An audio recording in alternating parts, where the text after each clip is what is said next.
حبیب خدا اے میرے حبیب ہم نے آپ پر قرآن تدریجن نازل کیا. کیسے نازل کیا؟ تدریجن، آیت آیت کر کے، رفتہ رفتہ، اسٹیپ بائی اسٹیپ. جیسے جیسے اہل بیت عمل کرتے گئے قرآن بنتا گیا، قرآن نازل ہوتا گیا اور تشکیل پاتا چلا گیا. پھر یہ 30 پاروں تک آ گیا. بڑی توجہ چاہ رہا ہوں. آگے تو قرآن کی شان ہے، ابھی میں نے مکمل نہیں کی وجہ سے. پھر آئیے قرآن کی طرف. سورہ مبارکہ محمد 47واں سورہ قرآن کا. بڑی توجہ. 26واں پارہ.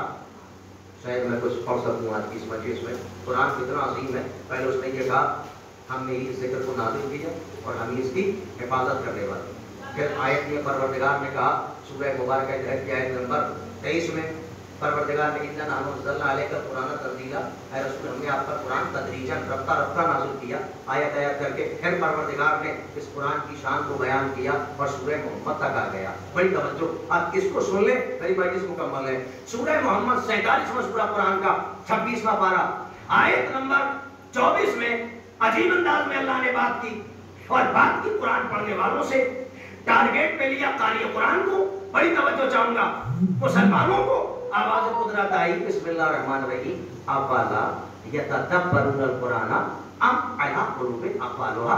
آواز قدرت آئی کیا یہ لوگ قرآن میں ذرا بھی غور و فکر نہیں کرتے، ریسرچ نہیں کرتے، دھیان نہیں لگاتے، نظر نہیں کرتے؟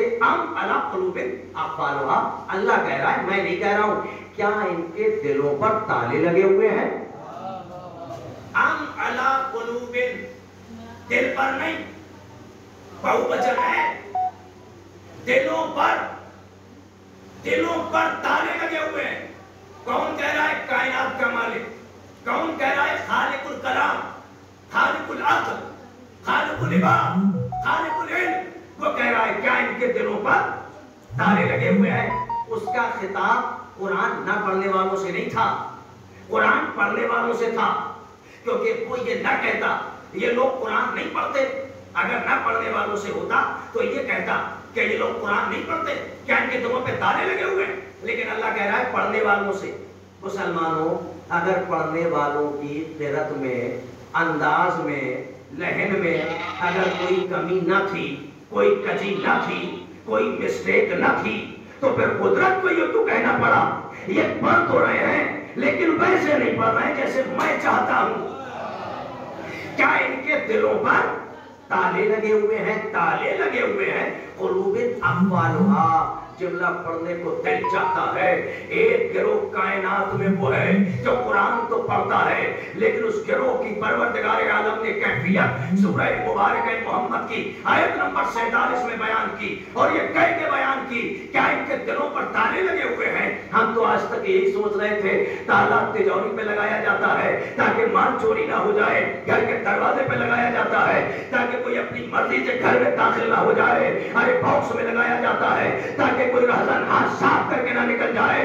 لیکن اللہ نے عجیب انداز میں بات کی دلوں پہ تالا. اس کا مطلب یہ ہے کہ وہ تالا ہی اور ہوگا، وہ تالا ہی اور ہوگا جو دل پہ لگے. جبکہ ہارڈ ہے سب سے نازک پوری باڈی میں، پورے اسٹرکچر میں یہ دل جو ہے، یہ قلب مولانا کا سلطان ہے کائے کا، جسم کی بادشاہت کا.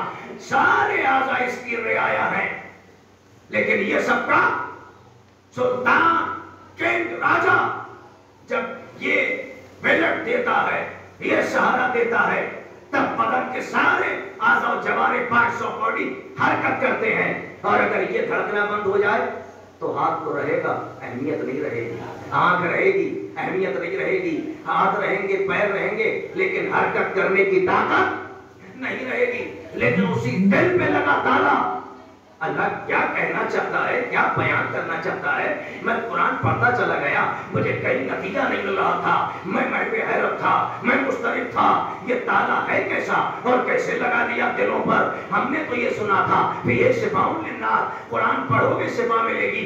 اگر بینائی کم ہو رہی ہے قرآن پڑھو ہم اضافہ کر دیں گے. اگر طاقت کم ہو رہی ہے قرآن پڑھو، مدد مانگو ہم طاقت میں تمہاری اضافہ کر دیں گے. اگر تمہاری روحانیت میں کمی ہو رہی ہے قرآن پڑھو ہم وعدہ کرتے ہیں ہم روحانیت میں اضافہ کر دیں گے، لیکن یہاں تو عجیب منزل دیکھی، قرآن پڑھنے کے بعد تالا لگ گیا دل پر، آواز قدرت آئی، یہ تالا ایسا ویسا تالا نہیں ہے، میں کہوں گا ایک کائنات کے مالک، قرآن تو شفا بن کے آیا تھا، قرآن تو حیات دینے کے لیے آیا تھا، یہ تالا کیوں لگ گیا؟ قرآن پڑھنے والے مسلمان اور قرآن پڑھ رہے ہیں، تو کہہ رہا ہے تالے لگے ہوئے ہیں، یہ تالا کیسے لگ گیا؟ سمجھ میں نہیں آیا۔ آواز قدرت آئے گی، نادان ہو تم، جب بولتے ہوئے قرآن کے بغض میں قرآن پڑھو گے، جب بولتے ہوئے قرآن کے بغض میں قرآن پڑھو گے تو قرآن فائدہ نہیں دے گا، دلوں کو بند کرتا چلا جائے گا۔ صلوات پڑھے محمد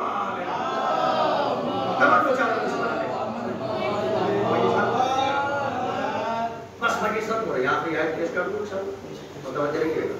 ایک گروہ وہ ہے قرآن پڑھنے والا کہ جن کے دلوں کی کیفیت کو اللہ نے قرآن میں بیان کیا، ام علی قلوب اقفالها، کیا ان کے دلوں پر تالے لگے ہوئے ہیں، تالے پڑے ہوئے ہیں۔ اب آئیے دوسرا گروہ قرآن میں ان کے دلوں کی فضیلت کو، دلوں کے مرتبے کو اللہ نے یہ کہہ کے بیان کیا، اور سورہ مبارکہ فتح کی آیت نمبر 4 میں، اور یہ سورہ محمد کے جسٹ بعد ہے سورہ مبارکہ فتح کی 48واں سورہ 26واں پارہ آیت نمبر 4 میں ارشاد باری تعالیٰ ہوا، بسم اللہ الرحمن الرحیم، سنیے گا، نتیجہ دے رہا ہوں مجلس میں، هو الذی انزل السکینۃ فی قلوب المؤمنین لیزدادوا ایمانا مع ایمانہم وللہ جنود السماوات والارض وکان اللہ علیما حکیما۔ آواز قدرت آئی، وہی ہے تمہارا پروردگار، هو الذی انزل السکینۃ فی قلوب المؤمنین، مولا کے آخری وقت تک اللہ کہہ رہا ہے وہی ہے تمہارا پروردگار جس نے مومنوں کے دلوں میں سکون نازل کیا۔ هو الذی انزل السکینۃ فی قلوب المؤمنین، سکینہ کا مطلب ہوتا ہے سکون، سکون کیا نازل کیا؟ اللہ کہہ رہا ہے وہی ہے تمہارا پروردگار کہ جس نے مومنوں کے دلوں میں سکون نازل کیا، تسلی نازل فرمائی، اطمینان نازل کیا۔ میں تلاش کرتا رہا کہ اللہ کہنا کیا چاہتا ہے اور اس سکون کو نازل کر کے وہ کیا دینا چاہتا ہے۔ آیت کے اگلے حصے میں اللہ نے اس کو کلیئر کر دیا، ہم نے سکون اس لیے نازل کیا کیونکہ یہ دل مومنوں کا تھا، اور مومن کا دل وہ ہوتا ہے جس دل میں علی کی ولایت ہو۔ سمجھ گیا؟ اللہ نے مومن کے دل میں علی کی ولایت کو نازل کر کے کہا ہم نے تمہارے دل میں سکون نازل کر دیا، ہم نے تمہارے دل میں اطمینان نازل کر دیا۔ اب قرآن تو کلیئر کر گیا، کائنات میں کوئی پریشان ہو مومن پریشان نہیں ہو سکتا۔ صلوات پڑھے محمد کہہ رہا ہے ہم نے نازل کیا، اس کے بعد اللہ نے کیا کہا؟ آیت تمام ہوگی۔ اب بھائی تمہارا پروردگار آگے چلا، یہ نہیں کہا کہ ہم نے سکون پیدا کیا، کیا کہا؟ سکون نازل کیا۔ ولایت پیدا نہیں ہوتی ہے، دلوں میں پیدا نہیں ہوتی ہے، نازل ہوتی ہے۔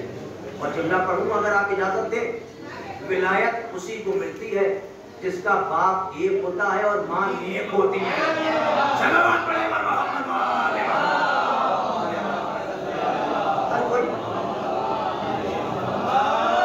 جو اپنے باپ کا اوریجنل بیٹا ہو، حقیقی، یا جس کا باپ اوریجنل ہو، جس کے شجرے پر شجرہ طیبہ کی مہربانی سے ISI کی مہر لگی ہو کہ یہ ہمارا چاہنے والا ہے، اور ہمارا چاہنے والا پاک سلسلہ نسب سے آتا ہے، نجس پھٹیوں سے نہیں آتا ہے۔ صلوات پڑھے محمد وآل محمد۔ یہ ہمارے چاہنے والا پاک سلسلہ نسب سے آتا ہے۔ کیا کہا؟ ہم نے سکون نازل کیا۔ میں کہوں گا مالک یہ سکون تو نازل کر دیا، لیکن یہ نازل کر کے تو دینا کیا چاہتا ہے، کیا عطا کرنا چاہتا ہے؟ آیت کے اگلے حصے میں اللہ نے کہا ہم نے سکون اس لیے نازل کیا، ہم نے تمہارے دل میں ولایت اس لیے رکھی، لیزدادوا مع ایمانہم، لیزدادوا مع ایمانہم، تاکہ ان کے ایمان میں اور اضافہ ہو، لیزدادوا زیادہ ہو جائے، کیا ہو جائے؟ ان کا ایمان، کس کا؟ اہل ایمان کا ہے، جو ایمان اور مستحکم ہو جائے، مضبوط ہو جائے، بڑھ جائے۔ لیزدادوا ایمانا مع ایمانہم، تاکہ ان کا ایمان، ان کے ایمان میں مزید اضافہ ہو جائے، مزید مستحکم ہو جائے۔ تو پتہ چلا علی کی ولایت بے دین نہیں بناتی، دیندار بناتی ہے. ورنہ اللہ یہ نہ کہتا کہ ان کے ایمان میں اور اضافہ ہو جائے. اور جب اضافہ ہوتا ہے تو پھر انسان مصلی تک آتا ہے.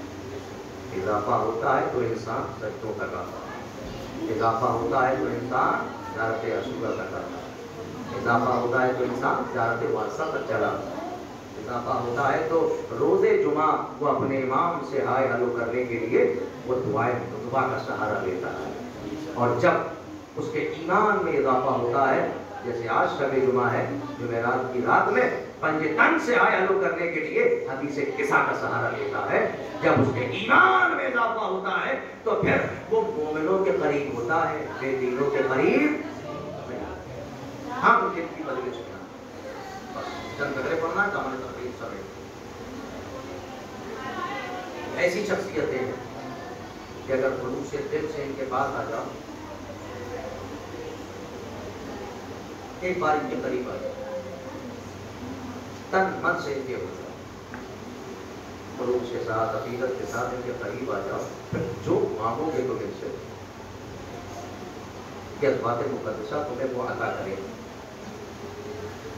ان کی عنایت کا دروازہ ہمیشہ کھلا، بس مانگنے کا سلیقہ طریقہ ایسے مانگو جیسے خطاؤں کی معافی اور رحمان.